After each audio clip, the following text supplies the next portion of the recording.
Bon, c'est parti, je vais me donner un nouveau défi là. Donc là, ça va falloir que je les dégage avec la spatule, que je casse tout ça là, tous ces anciens morceaux de peinture assez épais. Et ensuite, ce serait vraiment d'isoler le bas. Comme on peut voir, il y a tout le vent qui passe, absolument. Donc ça fait assez large quand même. Je pense pas qu'on le verra. Et c'est pareil aussi au-dessus, on voit pas mal le jour. Enfin le jour, je dirais même, c'est qu'il y a tout le vent qui passe. Après que ça soit à droite ou même à gauche, en fait, moi je m'en fous. C'est plus plaqué, il y a moins de vent qui passe. Mais là vraiment, quand on parle d'en haut et en bas, vraiment c'est violent, on sent tout le vent directement. Donc là je vais m'occuper de tout ça et essayer de mettre des bavettes en plastique que j'ai récupérées il y a longtemps. J'ai beaucoup de morceaux de plastique donc je pense faire un bon travail sur ça, d'isolation, avec pas grand chose, un petit peu de matériaux de plastique et puis dégager toutes les plaques de peinture qui sont bouffées par l'humidité. Enfin, qu'ils ont plutôt gonflé par l'humidité. Bon, allez, c'est parti. Bon, ça y est, j'ai pas mal gratté, il y en a vraiment absolument partout. Voilà. Bon, bah après, j'ai pas d'enduit pour reboucher. Mais bon, ça se fera plus tard. En tout cas, le plus important, c'est de montrer que avec du plastique, on peut isoler. Plus qu'à nettoyer tout ça par terre. C'est parti pour montrer avec quoi je vais travailler. Je vais travailler sur de la plaque de plastique comme ça, assez fine. J'espère surtout que j'en ai assez en termes de quantité, puis ça se coupe avec un ciseau très fin. Enfin, même un gros ou petit ciseau, voilà. C'est vraiment une fine couche d'épaisseur. Et après, tu peux en trouver des plaques comme ça, tu vois, très épaisses. Voilà. Là, il y a de l'épaisseur. C'est ce que j'ai trié. Puis ensuite, je sais pas si j'en ai d'autres en fait. Soit il va falloir que je fasse des divisions beaucoup plus fortes. Donc ça, déjà, je vais la diviser par deux. Et puis là, je sais pas par combien. Mais je suis pas sûr d'avoir une quantité énorme sur ça.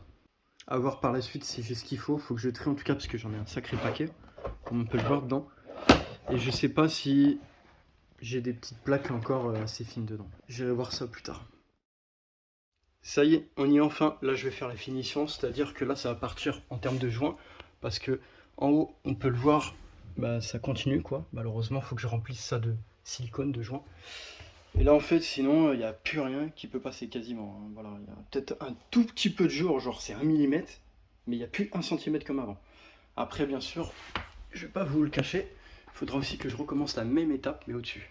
Donc ça va être plus tranquille de travailler en hauteur, que là, c'était un peu plus chiant en bas. Bon, ceci dit que c'est cool. Maintenant, je vais attaquer ma finition, puis je vous montre le résultat à la fin.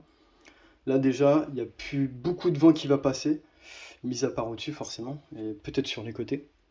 Mais en tout cas, déjà, grosse amélioration sur l'isolation. Ça fait partie des boulots d'isolation parce que souvent, dans les portes d'entrée, tu vois, c'est ça. C'est souvent le bas où il y a un mauvais joint et du coup, ce qui fait que le vent il passe. Bon, après, sur les portes d'aujourd'hui et les toutes nouvelles, je pense que c'est plus le cas, hein. C'est bien isolé, il n'y a pas de problème, il y a un joint, il y a tout ce qu'il faut. Ça coûte 0 € et c'est un petit travail d'isolation qui fait que il n'y a pas d'insecte qui va passer. Il n'y a rien, il n'y a plus rien qui va passer, ni d'araignée ou quoi que ce soit. Voilà, parce que c'est souvent comme ça ici, j'ai remarqué. Donc le boulot que j'avais fait d'avant, à la baie vitrée là, franchement, nickel. On voit bien que ça marche, hein. On voit le résultat, ça marche vraiment. Je le savais de toute façon, je le sentais. Et là vraiment, je sens que c'est possible qu'on a des choses qui passent ici. Donc c'est pour ça que je me méfie. Je bosse sur ça en ce moment. Et puis c'est reparti pour attaquer sur le joint. Et là, on est sûr qu'il y a moins de choses qui vont passer. Mais c'est surtout pourquoi je vous dis ça, c'est surtout le vent, l'isolation, le vent. Et ouais, ça passe. Tu sais que ça me fait penser à l'ancien taudis pourri, tu vois. C'est exactement le même système là, hein. Faut faire en sorte d'avoir quelque chose de meilleur. Bon voilà, c'est terminé. Donc là, après le silicone, j'ai merdé parce que j'aurais dû le faire de nuit ou du soir, au moment que je retire pas la porte. C'est-à-dire que je déplace pas la porte au soir. Mais là, le problème qui se pose, c'est pas énorme, mais c'est qu'apparemment c'est gonflé. Donc j'ai eu raison, mais à un moment ou à un autre, quand tu ouvres la porte, j'ai pas eu raison. Mais vaut mieux faire ça que pas faire ça, parce que je sais très bien qu'il y a des choses qui vont passer. Déjà, premièrement, le vent, et puis des insectes. Donc j'ai eu complètement raison de faire ça. Donc je sais pas si on verra avant la différence, mais le jour était quand même énorme, hein. Donc là, j'ouvre. Là, c'est violent. À fur et à mesure que ça frotte, de toute façon, je sais que ça va plus faire ça.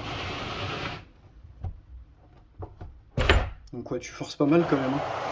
Mais voilà, moi je trouve ça c'est mieux, hein. Déjà, je sais qu'il n'y a aucun risque. Mais là, après, ça va. Là, par contre, dès que t'arrives là, ouais, ça frotte vraiment. sinon je vérifie que je l'ouvre bien à fond. Ouais, c'est sacrément violent quand même. Je crois que je l'avais pas ouvert tant que ça, mais bon voilà. Ça fout le bordel, machin, ceci, cela.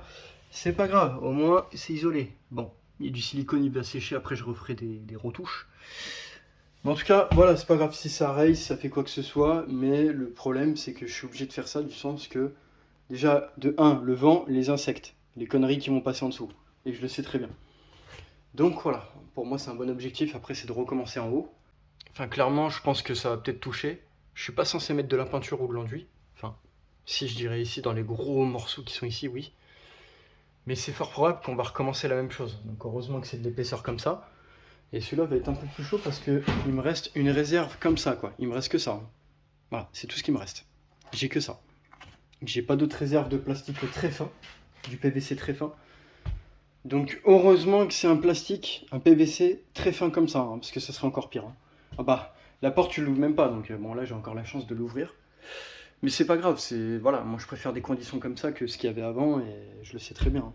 Surtout que quand il caillait là, il y a un mois en arrière, c'était encore plus violent quand il y avait ce genre de trou là en dessous. C'était plus violent quand même. Une perte de température impressionnante. Bon voilà, j'espère que ça vous a plu, puis ça vous apprend que vous avez une vieille porte, un petit morceau de plastique et ça y est, c'est parti. Ça fait de l'isolation et le vent rentre beaucoup moins et les conneries d'insectes ou machin, ça rentrera plus, sûr et certain. Bon voilà, je vous dis à la prochaine.